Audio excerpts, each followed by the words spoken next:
El 11 de diciembre del 2008, el mayor estafador de la historia fue arrestado por organizar el esquema Ponzi más grande que se ha visto, un fraude de 64.000 millones de dólares que dejó a miles de personas en la ruina justo en medio de la peor crisis financiera del siglo. Bernie Madoff nació el 29 de abril de 1938 en Nueva York y fue un respetado inversor que apenas a sus 22 años fundó su primera compañía de inversión en la bolsa de valores. Para hacerlo, tenía un capital inicial de $5.000 que ganó trabajando como jardinero y salvavidas. Su compañía se basaba en acciones muy pequeñas y de alta volatilidad que eran insignificantes para los brokers grandes. Para poder competir con compañías más grandes, su pequeña empresa empezó a usar tecnología computacional para informar a sus clientes de los precios de sus acciones, en una innovación que en el futuro ayudaría a la creación del Nasdaq, la actual segunda bolsa de valores electrónica automatizada más grande del mundo.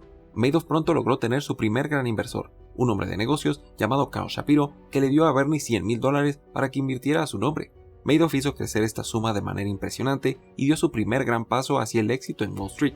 Bernie se volvió más ambicioso y diseñó un concepto de inversión que incluía alimentadores. Estos eran personas que buscaban inversores para su broker y ganarían una comisión por hacerlo. Entonces haría crecer el dinero, se quedaría con una parte y repartiría el resto a sus inversores y alimentadores, donde parecía que todos ganaban dinero en un acuerdo benéfico para todas las partes. Hasta la fecha, no se sabe si Madoff en verdad invirtió el dinero en esta primera etapa de su carrera, como afirma haberlo hecho, o si su esquema Ponzi estaba en funcionamiento desde el principio. El concepto de los alimentadores era básicamente personas que actuaban como agentes de marketing para conseguir inversores, no era ilegal en sí mismo. El problema es que estas personas no tenían licencia como corredores de bolsa, lo cual convertía su campaña por reunir inversores en algo ilegal, con lo cual Madoff empezaba a dar las primeras muestras de actividad sospechosa. Durante los siguientes años, estos alimentadores trajeron millones de dólares a su compañía, y así, Bernie y su esposa Ruth finalmente eran ricos y se mudaron a criar a su joven familia a Long Island, Nueva York. En 1970, Madoff mudó su negocio a una cuadra de Wall Street, y en uno de los pasos más importantes de su historia, fue instrumental en la creación del Nasdaq, que en inglés significa el National Association of Securities Dealers Automated Quotation. El Nasdaq cambió por completo el juego de la bolsa de valores, al permitirle a inversores de todo el mundo ver las transacciones que ocurrían en el mundo en cuestión de segundos. El Nasdaq fue la primera bolsa de valores computarizada de la historia, y en este momento la segunda más grande de Estados Unidos y el mundo. Así, Bernard Madoff se encontraba en la cúspide del éxito en Wall Street.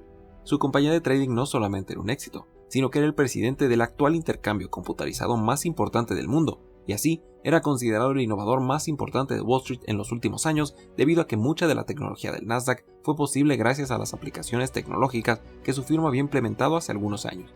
Madoff era el equivalente financiero a Santa Claus y por un momento pareció no haber alguien más respetado y admirado en Wall Street y el mundo de las inversiones.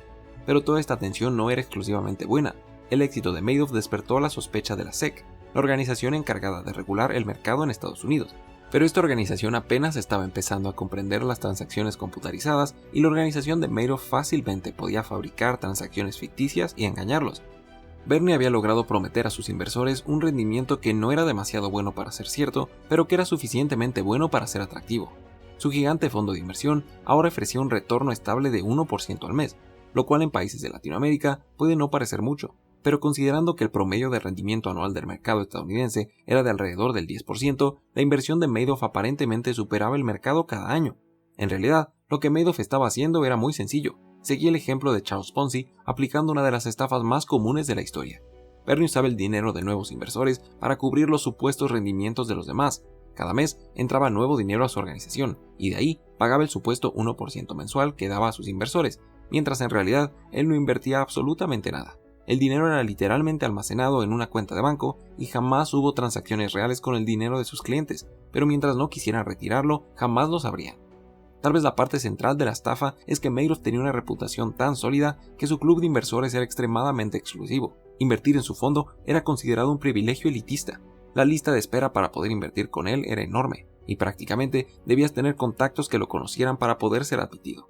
Esta sensación de exclusividad fue la parte maestra de la estafa, porque una vez que la gente lograba invertir con Madoff, ya no querían retirar su dinero. Después de todo, ¿por qué lo harían? Si estaba supuestamente creciendo un 12% al año y era complicado tener una cuenta en su compañía, ¿por qué retirarías tu dinero? Mientras la gente no lo necesitara, preferían tenerlo ahí generando rendimientos y manteniendo una cuenta activa con el que desde los 80s hasta la primera década de los 2000s era la inversión más prestigiosa y segura de Wall Street. Durante finales de los 80s, Bernie ganaba más de $100 millones al mes y se alzaba como realeza de Wall Street. Incluso empezó a ser llamado el mago de Wall Street por los atractivos rendimientos sostenidos que ofrecía, lo cual sería muy irónico porque 30 años después se haría un libro y una película sobre su vida titulados El mago de las mentiras. Así, Bernie continuó durante más de 30 años, teniendo un aparente éxito sobresaliente que pronto se derrumbaría por completo. Parte de lo impresionante del caso es que Madoff no necesitaba estafar a nadie para tener dinero. Incluso, antes de empezar su esquema de Ponzi, Bernie ya era rico, tenía una vida de lujos y esto fue parte de lo que hizo tan increíble que hubiera decidido estafar a millones de personas. Madoff incluso declararía en el futuro: tengo más que suficiente dinero para costear mi vida y la de mi familia. No tenía que hacer esto para lograrlo. No sé por qué lo hice. Finalmente, la mágica máquina de dinero de Madoff encontraría su fin a finales del 2008. El sistema podía funcionar a la perfección siempre que mucha gente no quisiera retirar su dinero, y como prácticamente nadie lo hacía, Bernie tenía una montaña de dinero de la cual tenía que extraer solo pequeñas partes cuando un muy bajo porcentaje de sus inversores quería hacer un retiro.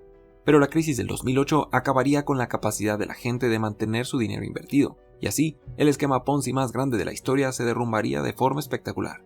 En 2008, el banco estadounidense Lehman Brothers quebró y la burbuja inmobiliaria de Estados Unidos estalló, dejando al país y a enorme parte del mundo en una enorme recesión que vio las acciones de la bolsa de valores desplomarse y a millones de personas en la ruina.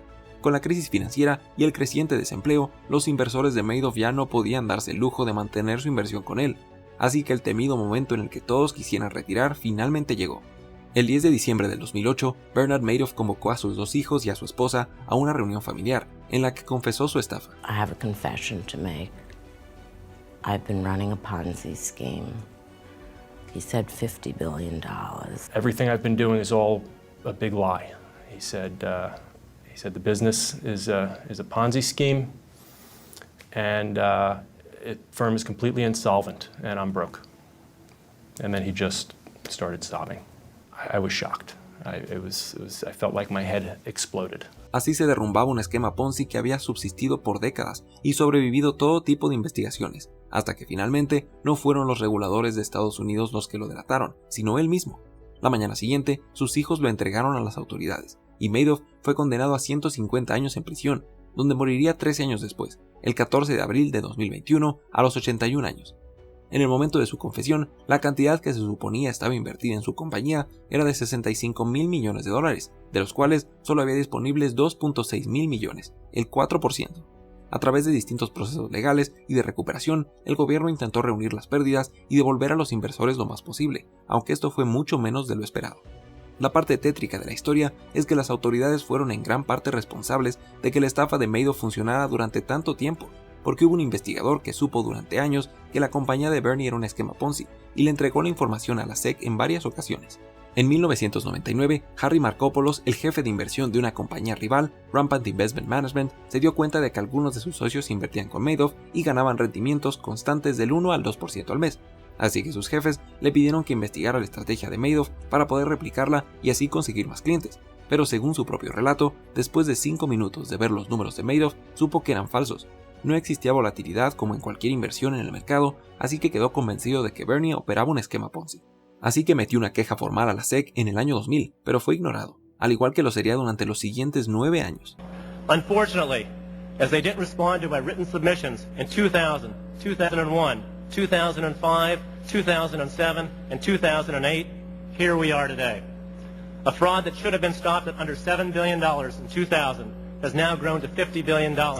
Encima de la condenatoria evidencia de que Markopolos les había entregado evidencias convincentes de la actividad sospechosa de Madoff, está un caso de 2004, en el que una abogada, dentro de un departamento de la SEC, le reportó a su jefe de departamento que su investigación sobre las inversiones de Madoff había resultado sospechosa.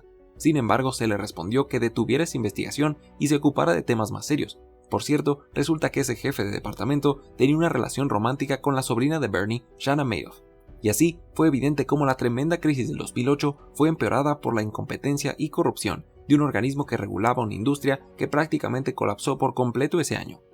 Madoff pasaría el resto de su vida en prisión y su familia viviría tragedias durante toda su vida a causa de la estafa de su padre.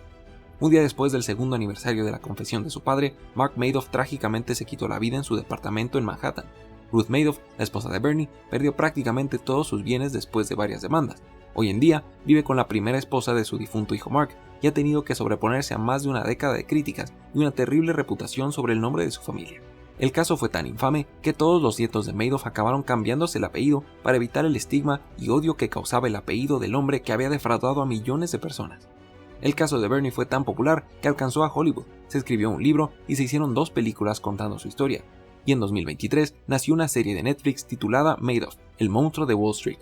Así continuará viva la leyenda de un hombre que lo tuvo todo y durante décadas fue realeza de Wall Street, solo para acabar con la peor reputación en la historia del mundo de las inversiones. Este es el caso del esquema Ponzi más grande de la historia, que además de dejar a miles de personas en la ruina, evidenció una tremenda corrupción en el órgano regulador de inversiones en Estados Unidos. Si quieres entender a fondo el origen del esquema Ponzi y su funcionamiento, puedes ver nuestro video sobre la historia de Carlo Ponzi, el padre de este modelo de estafa. Acerca de Bernie Madoff y la estafa más grande de la historia, esto fue lo que la escuela olvidó. Gracias, que tengan un buen día y que Dios los bendiga.